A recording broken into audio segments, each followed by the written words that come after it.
It's the Locked On Podcast Network, your team every day. All the sports news you need every day in under 20 minutes. Follow Locked On today on the Odyssey app or wherever you get your podcasts.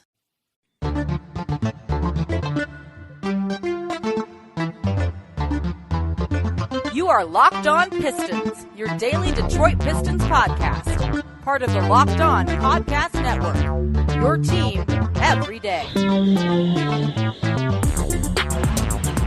Johnson with 1 second to go. His shot is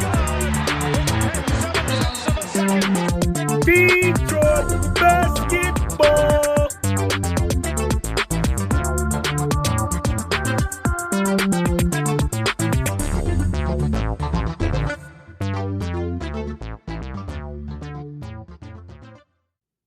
What's the deal? Welcome back to another episode of Locked On Pistons podcast. This episode is brought to you by Locked On NBA. It's a small market meets a big market. Wednesdays on the Locked On NBA podcast.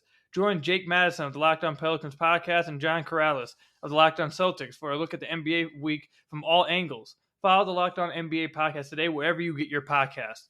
Per usual, I'm your host, Kook Kahil. You can find me over on Twitter at KookHillNBA. You can also find me on YouTube at Kook's Ballroom, even though I haven't made a video over there in quite a while. I've been really busy with this. But you can also find me over at Detroit Bad Boys, writing articles about the Pistons. And today we are joined once again a lot. I don't remember how many times Bryce has been on the podcast, probably north of 15 times already. Hal actually made a comment last time he was on here, Bryce, like last week, saying he's given up the race, man. You've blown him out of the water. It's just not going to happen. But thank you for coming on again today, man. How you doing? I'm good. As always, I appreciate you having me on. I'm excited to talk Pistons, and it's been a minute. It's been a week and a half. So I thought maybe Hal had gotten your ear and been like, hey, keep Bryce off the podcast for a minute so I can catch up. But no, I always enjoy listening to Hal when he's on, and I enjoyed whenever you had both of us on. So again, I always love coming on and talking hoops. Definitely. Okay, so on today's podcast, we're going to talk about, we're going to preview a little bit of what's coming tomorrow. Tomorrow, I'm going to go ahead and spoil it for you guys. It's going to be a crossover episode with Evan Dammerel of the Locked On Cavs podcast. We're going to talk about basically what me and Bryce are about to talk about right now. Bleacher Report came out, the top 10 young cores in the NBA, players under 25. We'll talk about that number in a little bit, obviously, in the discussion, because I think that's a little bit insane to call that like a young core. Anyways, basically, we'll get to all that. We'll talk about it tomorrow also, like I said, with Locked On Cavs guy. But we're going to talk about it today with Bryce. So, Bryce, let me read you the top 10 young cores, apparently from Bleacher Report, that was released today. So, number 1, we got the Atlanta Hawks. Number 2, we got Boston Celtics. Number 3, we got New Orleans Pelicans. Number 4, we got Memphis Grizzlies. Number 5, we got Phoenix Suns. Number 6, we got Denver Nuggets. Number 7, we got Dallas Mavericks. Number 8, we got the Charlotte Hornets. Number 9, we got the New York Knicks. And number 10, we got the Houston Rockets. So, Bryce, obviously, the Detroit Pistons are not in this top 10. Before we even start talking about the Pistons and saying, oh, the Pistons should be in there or the Pistons shouldn't be in there or anything, what did you take away from this top 10 list? Like, if there's one team that you had to look at and be like, or if there's even more than one team that you're looking at, like, I don't see how this team really made it on there, what would that be? Yeah, so, I mean, the first thing, and you kind of alluded to it, is when you do whenever the number's 25, I don't consider that necessarily a young. I know those are young players, but usually when you're talking about young core, like especially in the Pistons world, you're talking like 22 and younger. And so I think that was the first thing. And whenever you're doing 25, it really opens it up to really established players. So that's why it makes it hard for the Pistons. But as I just look through this, if I had an argument with anything, it would probably be the Memphis Grizzlies being as high as they are. Like Ja Morant's big time. I know Jaren Jackson Jr. is a good player. Desmond Bane's a great shooter. But, like, how do you have them above the Phoenix Suns with DeAndre Ayton and Devin Booker? I don't care if that's the only two guys they have under 25 along with Jalen Smith. But, like, those two guys are big time and just played in the finals. And so I think the Grizzlies are a little high. And I don't know. Like, I don't know if the Mavs are low, but I don't care if it's just Luka Doncic. He's probably one of the top 5 players in the NBA. So they may be a little low for me as well. All right, well, I'm glad you brought up the Dallas Mavericks part because I've seen a lot of people like get mad about them being on here. And I completely agree with you, by the way, about the Dallas Mavericks. Like, yeah, they don't have much else outside of Luka, but when you're one guy under 25 is Luka Doncic, like, you have to be in there. Like, I'm sorry. Like, I don't care if they have him and his minions. surrounding him. It's Luka Doncic. He has to be in this list because he's under 25. It just has to be. I'm sorry. This is how it works. My other team, I don't know. The Suns, I think Suns is a good case to go up a little bit more because also Mikal Bridges is also under 25 as well. He's 24. So that's another guy. Yeah, they didn't even list him on this. So that's why I didn't. I just assumed I was wrong. They don't even have him listed on as one of the core. Yeah, I think that maybe should speak to who did this list, and maybe we shouldn't take it as serious. But anyways, yeah, outside of that, there's a few other teams as well towards the bottom of the list with the Hornets, not the Hornets, the Knicks and the Rockets. I feel like we just said about the Mavericks, you could probably have a discussion about that, even though I think with Luka, you have to be up there. I have no problems with the Nuggets being on here. Obviously, the Suns, Grizzlies, I don't have a problem with them being on here. Maybe a little high, but I don't have a problem with them being on here. Pelicans, obviously. The Celtics, I feel like are on here because of this I think they purposely made it 25 so the Celtics could be on here because I think Jaylen Brown's 25 and they wanted him and they wanted to make sure they had the Boston Celtics on the list.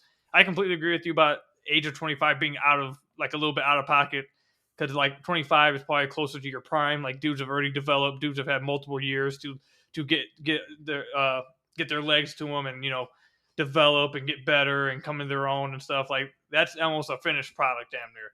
Like when you talk young cores, I'm usually thinking like projecting forward, like young guys that you have that are like 20, 21, 22 kind of thing that are not already damn near finished products kind of stuff. So I had a problem with that as well. But unless there's something else you want to talk about real quick, we can start talking about the Pistons according to this list. No, so I was just looking, trying to figure out the Mikal. So it says only players who are under the age of 25 and still will be as of opening night.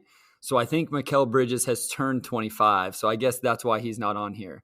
So you have to be. Oh, yeah, he turns 25 in 6 days. Okay, so there you go. So that's why Mikal Bridges wouldn't be on there. But no, I mean, I think to lead us into the Pistons part is, our guys just haven't been in the league long enough to establish themselves. So while we are very excited about our young core and obviously Cade Cunningham, among other guys, the rookies from last year, like they just haven't had that chance to completely establish themselves. And so it is going to be hard to rank above a lot of the teams we've talked about so far. All right. So yeah, let's talk about that. So I don't want to spoil tomorrow's podcast.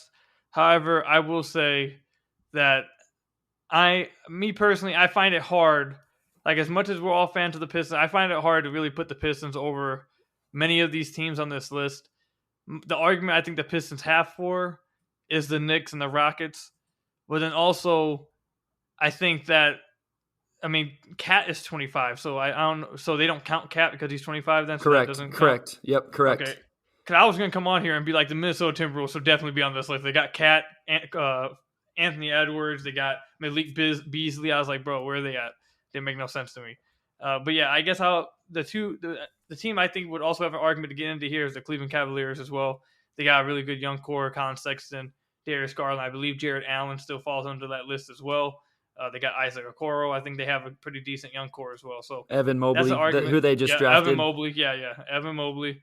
So I think the problem with the Pistons, and it's like you said, so and it kind of has to do with it being under 25 too.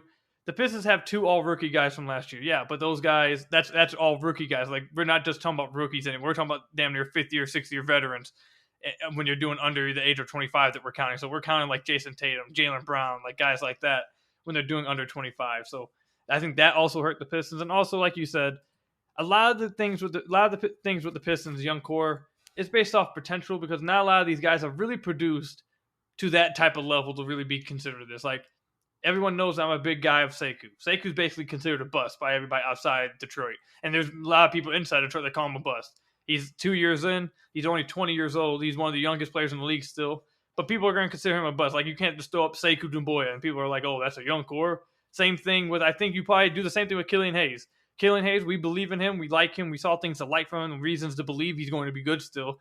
But if they're basing off his rookie season, there's not much to go off of there. It's just not. Like, that's stuff only Pistons fans are saying. Only Pistons fans are looking into like that. Like, people outside of Detroit, if you're being like objective, Killian just hasn't brought nothing to the table like that to really consider being put on this list. I think kind of the same thing, not as much, but kind of the same thing with Hamidou Diallo as well. He's more projected to be potential as well, even though he had a productive, 3rd, 4th season this past year. Same thing goes. I had someone else say something about Frank Jackson. I think you saw Frank Jackson's value across the league shown when his contract signed. He only signed for $3 million. So while we like Frank Jackson, he's really good and he could be a pretty good player for the Pistons and possibly like a six-man type of thing in his future. Right now, he's just not valued like that, and it's more potential. So I just find it hard to where the Pistons' argument is to be ranked over these guys as of right now. I think it really only is around Cade Cunningham. I think Cade Cunningham really carries them to this argument. Yeah, absolutely. I agree. And that's what I mean. I think Pistons fans who are upset about not being on the top 10 list, I can see legit arguments, like you said, for them being over the Rockets, who for the most part, the Rockets are in the same boat other than Kevin Porter Jr. Yep. But, I'm going to look his stats up to see, what his sample size is in terms of games as well. He averaged 17 points a game last year, but he's only played 76 games, in his NBA career so far. But, he has looked good, but he's the only one for the Rockets that's played a lot of NBA minutes. And then the Knicks, and then also real quick, just to back up your point, the 17 points a game last year was on a 26 game sample size. That's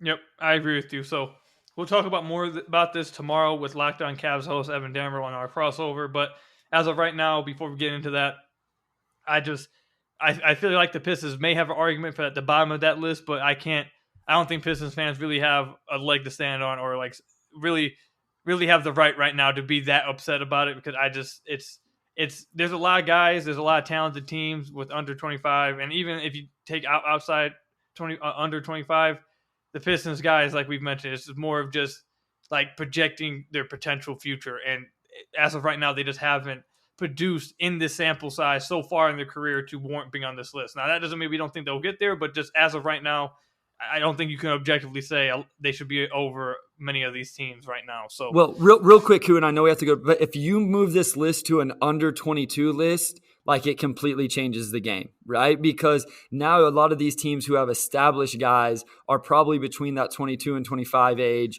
and are guys that we're still talking about: Cade, Killian, Sekou, Isaiah Stewart, etc. So, I think that's where the discourse is whenever it's under 25 is completely different than if it's under 22. Yep, agree with you. Okay, when we come back, we'll talk about the center rotation, the topic that I mentioned on yesterday's podcast. We'll ask Bryce his thoughts about who he thinks should start, how it should go, who fits the best with the starting lineup or the starting backcourt, I should say, of Killian Hayes and Cade Cunningham. But before we get into that, let me tell you about one of our sponsors, one of our new sponsors, DirecTV. Does this sound familiar? You've got one device that lets you catch the game live, another that lets you stream your favorite shows. You're watching sports highlights on your phone, and you've got your neighbor's best friend's login for the good stuff. Well, I want to tell you about a simple way to get all that entertainment you love without the hassle, and a great way to finally get your TV together. It's called DirecTV Stream, and it brings your live TV and on-demand favorites together like never before, so you can watch your favorite sports and movies and shows all in one place. That means no juggling remotes and no need to buy another device ever again. And the best part? There's no annual contract. So get rid of the clutter and the confusion and get your TV together with DirecTV. You can learn more about DirecTV.com, or you can learn more about DirecTV at DirecTV.com. That's DirecTV.com. Again, make sure you go check out DirecTV.com/stream. Compatible device required. Content varies by package. What's the deal, guys? There are some things in life that you just don't really want to talk about. Issues in a relationship, family problems, or more importantly, sweating through your t-shirt in the public for no reason when out with the boys. Yeah, you heard me right. Everyone has been there, including myself. Simply wearing deodorant doesn't help it either. But Sweat Block antiperspirant wipes can help. Sweat Block is doctor created and doctor recommended. You simply apply it at night before bedtime and go to bed. Then wake up the next day and do your normal routines like nothing ever happened. Except this time without the worry of sweating through your t-shirt. Sweat Block works for up to 7 days per use and has a dry shirt guarantee. If Sweat Block doesn't keep your shirt dry, you get your money back instantly. If you or someone you know is dealing with this worst issue in life of sweating through your t-shirt, tell them all about Sweat Block. Get it today for 20% off at sweatblock.com with promo code LOCKEDON. Again, get it today for 20% off at sweatblock.com with promo code LOCKEDON or at Amazon and CVS. Get Sweat Block now and stop sweating. All right, Bryce, so let's go ahead and talk about this center rotation real quick. On yesterday's podcast, I dove into a little bit who I think the Pistons should start center, or not necessarily even who I think the Pistons should start center, just who I think is the best fit with the starting lineup if they're going to go the route of Killian Hayes and Cade Cunningham, which I think a lot of us basically are like 95% sure they're going to do. Like you have to have at least a discussion about whether they'll actually do it, but I think the majority of us have came to the conclusion that that's going to be it. At least they're going to at least try it at first to see what happens first. But yeah, who do you think is the best fit? Not necessarily who you think is going to be the starter, but who would you say is the best fit with that backcourt? Is it Isaiah Stewart or is it Kelly Olynyk? Man, I keep going back and forth with this. I guess if you're asking me just who is the better fit for those two guys, I guess it's Kelly Olynyk. Like we've talked a lot about this, where Kelly Olynyk is a guy that comes in and really helps those guys' growth because he spaces the floor and gives them that pick and pop option. And so I guess it would be Olynyk. But I'll be honest, Koo, like sometimes when I look at the roster as a whole, I almost feel like Isaiah Stewart fits better with the first team in terms of fit, because there's enough shooting already on the floor with Cade, Bay, and Grant. And then you bring Olynyk off the bench where the second unit lacks shooting, especially if you're playing Saban Lee at the point. We could talk about that, whether it's Lee or Joseph. But if you have Lee at the point and then Josh Jackson, Sekou, Hami's shot was good in Detroit, but, for his career hasn't necessarily been that consistent. So I think in that regard, Kelly Olynyk almost fits better with the second unit and let Isaiah Stewart run with the one. So I think there's a lot of interesting dynamics here. And, but I do think in general, Kelly Olynyk helps those young guards better. Yeah, actually, you know what? That was a great point you just made. I hadn't even thought about it that way. So yesterday I said Kelly Olynyk, I believe, would be the best fit with the starting lineup because of the reasons you just suggested. I think that lineup, if you're going to try with Killian and Cade, I think it would really help that backcourt, specifically Killian, because I think Cade's going to be really good no matter what. I think it would help Killian really a lot if he had a floor spacing center, because I think it would open up driving lanes more for him. It'd help him get to the lane more. He won't have as much help defense coming to him when he gets to the basket. And if it does come, he's the perfect type of player to take advantage of that. So that was my argument for Kelly Olynyk. But I might be going back on that because of that point you just brought up. I'm not going to lie, because I did not think about what would be happening off the bench. I don't know why I didn't think about that. So if they do go with Saban Lee or even Corey Joseph, who's not necessarily an outside shooter, I'm going to keep it a buck. I don't remember Corey Joseph ever shooting a three for the Pistons. I know he had to have done it a few times, but I just don't ever remember it happening. So that's just not his game. Then you got Hamidou Diallo and Josh Jackson playing, and it could change a little bit if it's Frank Jackson who's going to be in there playing. I don't know how they're going to go about that. But those three, possibly at the 2 or 3 positions.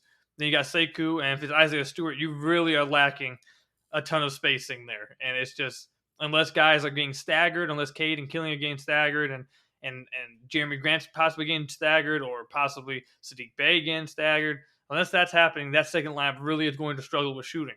So, and possibly even just scoring overall. So I think, you know what, I might be changing my stance on it right now. Bryce might have made me change my stance on live podcasts, because that is a great point. I don't know. I still think that Kelly Olynyk probably is the best fit with those guys in the starting lineup, but then also, is it that much of a drop off, and is it worth it having that second lineup out there when it comes in with no spacing at all? And that's what has me now second guessing what I said yesterday. So good job, Bryce. You got me. You got me thinking now. Well, what I'm convinced of, and I'm still going to go to this, I think we're going to stagger the minutes. I think you're going to see Killian Hayes sub out, 6 minutes into the first quarter, and then Cade will finish off the first quarter or roughly, depending on how many minutes they want to play him. And I personally believe you're going to see Killian Hayes run the second unit a lot, and you're just going to see Corey Joseph play whenever, both of them need a little time, or if one guy needs a rest on some night or whatever. But, typical nights, I see Killian Hayes running the second unit, hopefully by my guy Frank Jackson, and then you have a combination of Hami, Sekou, and JJ at the 3-4.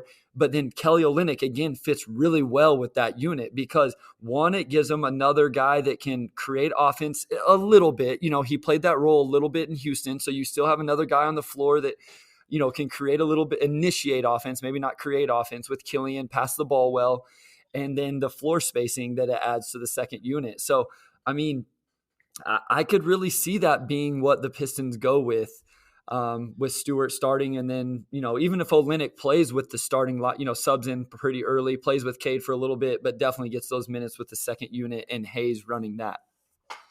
So, you know what? Bryce did it. I'm changing my stance. I think Isaiah Stewart should start. I had convinced myself completely that Kelly Olynyk should start. But that is a good point. I didn't even think about what the second unit would be like without Kelly Olynyk, possibly. So, Bryce, you got me to change my stance, man. Good job. I think this is the first time ever on the live Lockdown Pistons podcast I've just completely been convinced otherwise of my original point. So we got to clap it up for Bryce, everybody. Everybody listen. Make sure you give him a round of applause, man. There is something I want to ask you real quick before we go to the ad break. It's a little bit off topic, but it kind of popped into my head because I realized that you're such a big Frank Jackson guy. Now, do you think that Frank Jackson is going to be the backup too, or is going to get minutes, or do you think it's going to be Josh and Hami? I don't know. It's looking. I don't know what's going to happen. I think that's the most interesting training camp battle of this season. Yeah, and I know I kind of left him out there in my second, whenever I was trying to lay out the second unit and kind of prove my point or whatever with needing the shooting in the second unit. And so I don't know, because I love Frank Jackson, but I don't know. Like I'm nervous that maybe they don't see as much in him as what I do. I know I'm very high on him. I think he's the perfect two guard. I think he's a really good fit on this team because we have point guards, quote unquote point guards, in Cade and Killian that are bigger guards. So he's the perfect off guard to complement those guys because he's a great shooter. He doesn't need the ball. And then on defense, they can switch defensive assignments. Frank can guard the point guard, and then Cade and Killian are both big enough to guard the off ball guard of the other team. So I just think he has a really good fit with those two guys in a backcourt. I just don't know. I mean, there's part of me that wonders if to start the season, JJ and Hami are going to get those opportunities at like the 2 guard, 3 guard, on the wing. There's, and it's the same thing with like Corey Joseph and Saban Lee. I just don't know. So there's, like you say, there's a lot of training camp, battles, and I think things that have to get worked out into the beginning of the regular season. Okay. Well, before you go to ad break, let me ask you this. I honestly forgot about this. Is there a preseason with the NBA this year, or is that gone? No, I looked the other day or today. I think they have 3 preseason games. I can't remember the first one. They're spread out a few days apart. But yeah, I want to say the Spurs. I don't know. I know I think the opening preseason game was the Spurs, but there's 3 preseason games. Yep. All right. So yeah, I think this is all going to be interesting, incredibly interesting battles in training camp and preseason to see what happens at the backup point guard spot and really the backup 2 and 3 spot. And then even if you keep going, like backup 4, is Sekou going to prove that he's going to be the backup 4? By the way, he's not being traded. I refuse to believe he's being traded. I refuse to believe that they would do that instead of just releasing Jahlil Okafor. It doesn't make any sense not to do that. But so you brought up the 4. Can I ask you a question about the 4-5? And it involves Kelly Olynyk and what we've been talking about. Can I ask you when we come back from break? Absolutely. When we come back to break, you absolutely can. All right, so I guess we'll preview that. Bryce has a question to ask me. Then also we're going to talk about a quote that one of you guys sent me concerning Saddiq Bey and playmaking. We'll talk about that when I come back. But first, let me tell you about one of our sponsors, Built Bar. The best tasting protein bar on the planet Earth comes with a variety of flavors, including 6 new flavors: and caramel brownie, cookies and cream, cherry barcia, lemon almond, carrot cake, and apple almond crisp. All flavors are covered in incredible tasting chocolate and are soft and easy on the teeth to chew. These bars are low in calorie and sugar, but high in protein and fiber. The flavor I suggested, the peanut butter flavor. And it's actually hilarious because one of you guys tweeted me and said, you can't stand when I say I love this peanut butter flavor because one of you guys are allergic to it. So if you don't like the peanut butter flavor, go with the cookies and cream flavor. That is my next favorite. Both 180 calories, 19 grams of protein, only 5 grams of sugar, and 5 grams net carbs. So go try the Built Bar. Go to BuiltBar.com and use promo code LOCK15. You'll get 15% off your next order. Again, use promo code LOCK15 for 15% off at BuiltBar.com. Built Bar. Best tasting protein bar ever. Then let me tell you about another one of our sponsors, BetOnline AG. Betting is now legal in Michigan, and if you're anything like me, you want to take advantage of that instantly. However, there's one problem I constantly ran into. There's just so many different apps to bet through. Which betting app is the best to use? Which one is the best for me? That's why I found BetOnline, the fastest and easiest way to bet on all your sports action. The NBA season might be over, but the NFL season is starting to creep up on us, and the MLB is still in full swing. If you want to take your adventures beyond sports, however, BetOnline has you covered there too. BetOnline even covers awards, TV shows, reality TV, things I didn't even know you could bet on. BetOnline has real-time updated odds and props on just about anything you can imagine. BetOnline is the best way to place your bets, and it's free to sign up. Head over to BetOnline now to sign up and receive your 50% welcome bonus on your first deposit, and make sure you use promo code LOCKEDON. BetOnline, your online sportsbook experts. All right, Bryce, go ahead. What was the question that you wanted to ask me? So I'm just curious because this got brought up the other day. I was talking to somebody. How much do you see like an Olynyk and Stewart on the floor together? Because, and I know a lot of Pistons fans aren't going to like this, but I'll let you go first without me saying, like, do you see that lineup at all? Do you see those guys having the ability to play together? I'm sure we'll get some of it at some point. Cause I feel like Dwayne Casey's the type of coach to just try to throw some stuff like that out there. I don't know if it's the best. I know there's I'll say this. I know a lot of people have like this idea. I disagree with the idea that Isaiah Stewart can play the 4, basically. I know there's a lot of people who believe he can play the 4. I don't agree with that. I don't think he's a 4. I think he's a 5. I think maybe with that lineup, he's not even playing the 4 anyways. I mean, it sounds like it could make sense on paper, but I don't think it's going to be like a regular fixture. I feel like it's something that you may see on like matchup based, or if they're trying to throw something out at a team to really like throw them off or something like that. So yeah, maybe we might see it every now and then, but I don't think it's going to be like a regular occurrence kind of thing. It just made me think of it because you talked about like, all the different position battles and how things could work out. And what if Sekou, doesn't pan out the way I think both of you and I both believe he will and can. And I'm a little more confident in it. We saw Casey try it with Plumlee and Stewart last year, and it didn't look very good. But I think because of Olynyk's shooting ability offensively, you can make it work because he can go stand in a corner and space the floor and let Isaiah Stewart run the pick and roll. And then I think defensively with Isaiah Stewart's ability to switch out on the perimeter, I just think that it's an interesting lineup that maybe could work if you wanted to try it out. So I just was curious if you had thought about it or what you thought about those guys actually playing some minutes together. No, yeah, I think it's interesting. I think we're definitely going to see it at some point. Like just like I said, it's just like a lamp to throw out there every now and then, or try to throw a team off, or a matchup base, etc. Or like maybe possibly even like closing minutes. I could possibly see it like that as well. But I don't think it's going to be something that we see a lot, or like it's going to be like a normal rotational kind of thing. But yeah, I think just real quick, like I mentioned, I do think Sekou is not going to be traded. I think the Pistons obviously are just going to release Jahlil Okafor. I know that's like a topic on Twitter. Bryce, do you agree here? Do you think this just going to be as simple as just dropping Jahlil Okafor, or do you think there's going to be something else up their sleeve? No, I mean, I think that's the obvious choice. Again, I've said this. I wouldn't be shocked if there's something with Sekou or JJ that happens. What I found really interesting is like they don't have to make this move for a while. Like they can carry 16 guys on the contract, I believe, up until the end of training camp or preseason. I believe it's opening night. Opening night, they have to cut it down. Okay, so all the way through those preseason games. So, we just talked about like these 3 preseason games are going to be a lot of fun. Like I'm juiced because it's going to give me something to break down. Like I have 6 weeks here where I don't know what video I'm going to break down, what film I'm going to break down, but those preseason games are going to give us some interesting looks at guys. And I think really, some position battles.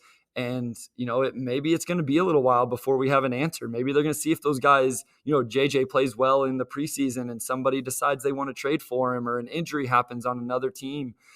So it could be a little while before we have an answer on that. But I do think the obvious answer is just to waive Jahlil Okafor, especially with what we saw from Luka Garza.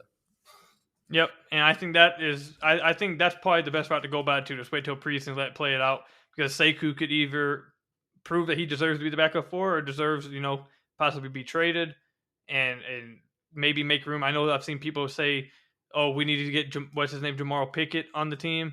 I am not one of those guys. I'm rooting for him. I hope he makes a roster, maybe even the Pistons. If that would be cool for him.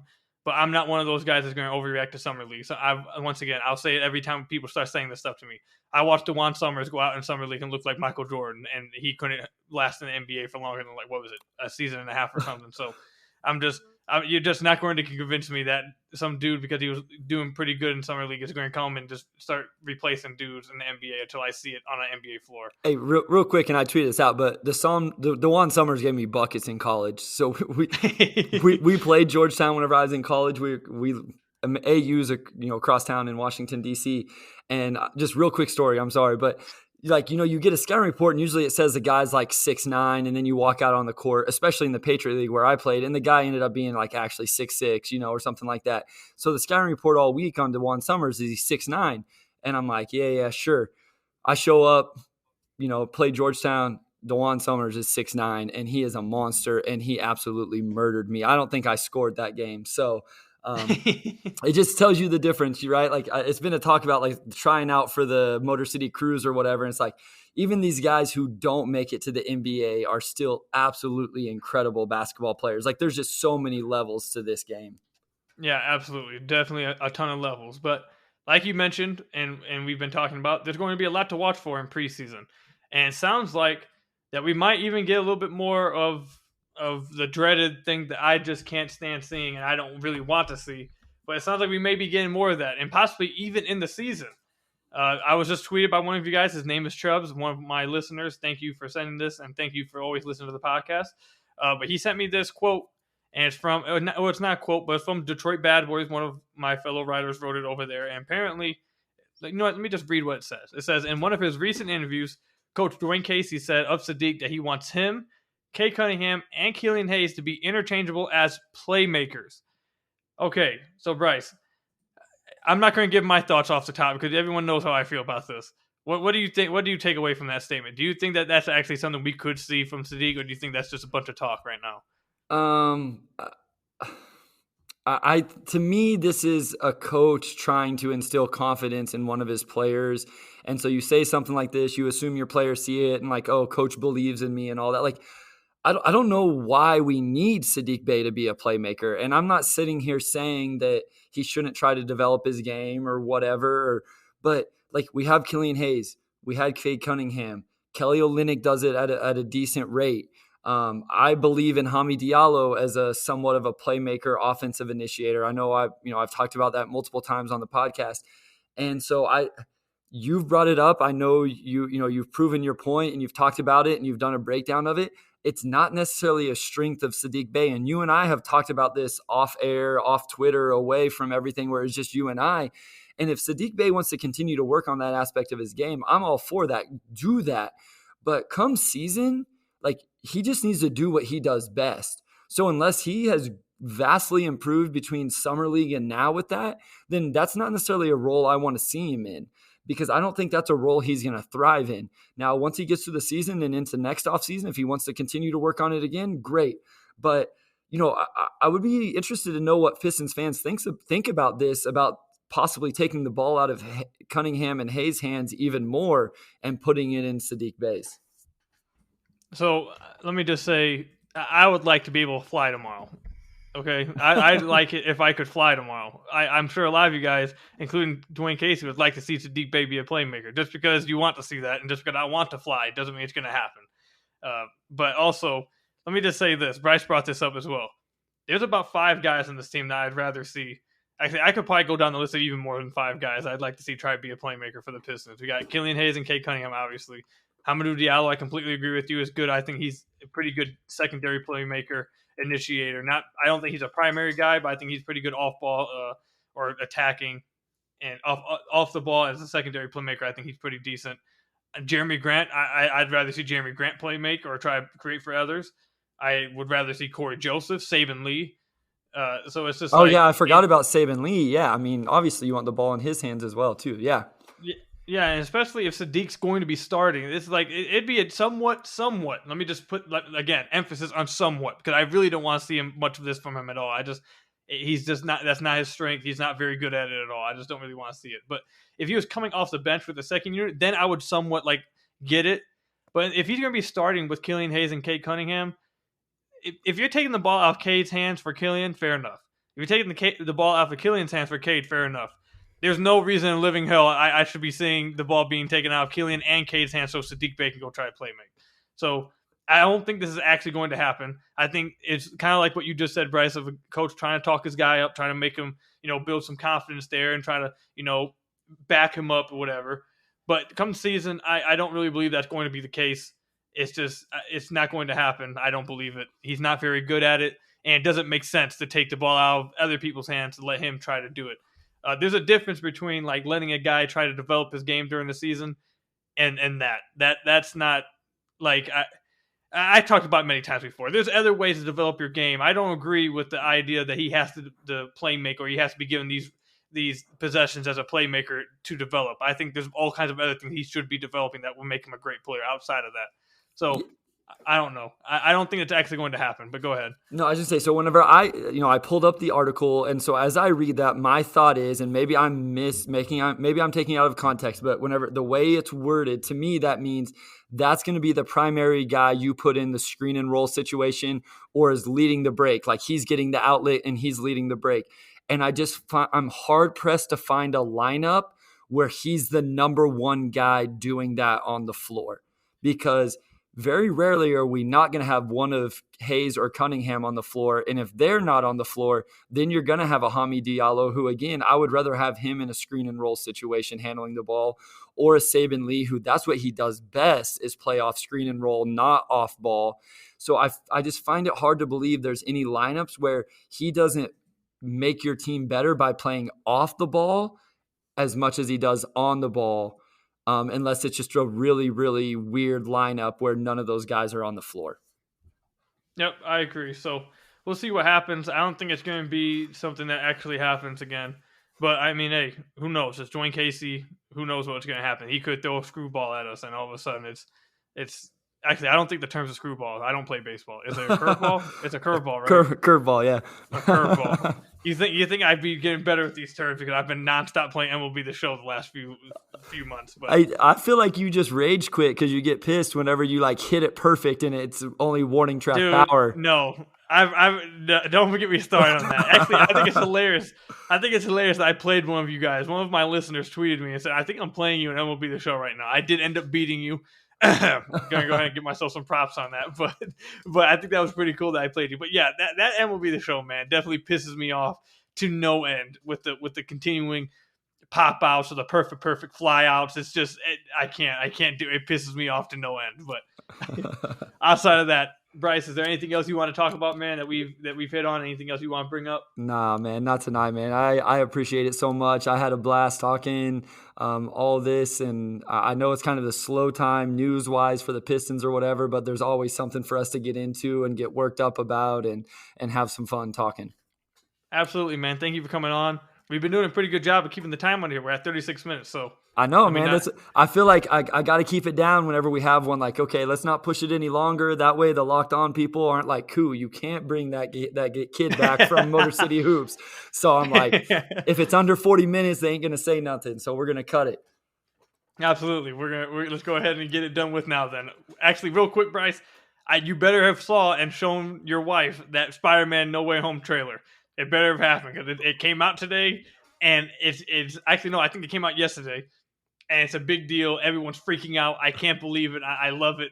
You have to show her it. And oh God, man, you have to show her it. Bro, my wife looks at me last night. She's like, "So are we going to do this Marvel thing?" And I'm like, "Babe, we both have jobs. We have 3 kids under the age of 6. I coach. We own a business. Like all this. I know everybody's busy, but I'm like, no, we don't have time to dive into the 150 Marvel movies that it would take us an entire year to watch. I want to, like, you have me hooked. I want to do it, but I'm like, no, we don't have time to do this right now. So maybe when we retire here in about 30 years, we'll be able to.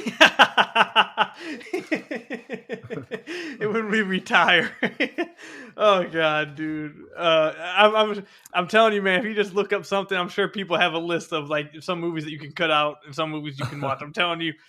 But I understand because once you start watching, you'll get addicted. You end up coming off of work and stuff. I'm telling you what I tweeted about. I came home and Avengers, whatever was on, and then the next one started, and she's like, "Who's right? I'm hooked." I'm like, "Oh man, like we're in trouble here." Like, so, but no, man. Today would have been a good day. Like I told you, it's hot as heck here in Kansas today, so it would have been a nice day just to stay inside and watch some movies. So. Let's go ahead and end the podcast before you get me started on the hot weather in Kansas. I hope your AC is working tonight, Coop. Yeah, it's at 75 right now, so I don't know if we call that working or not, but it is what it is. It's good enough. Thank you guys for listening.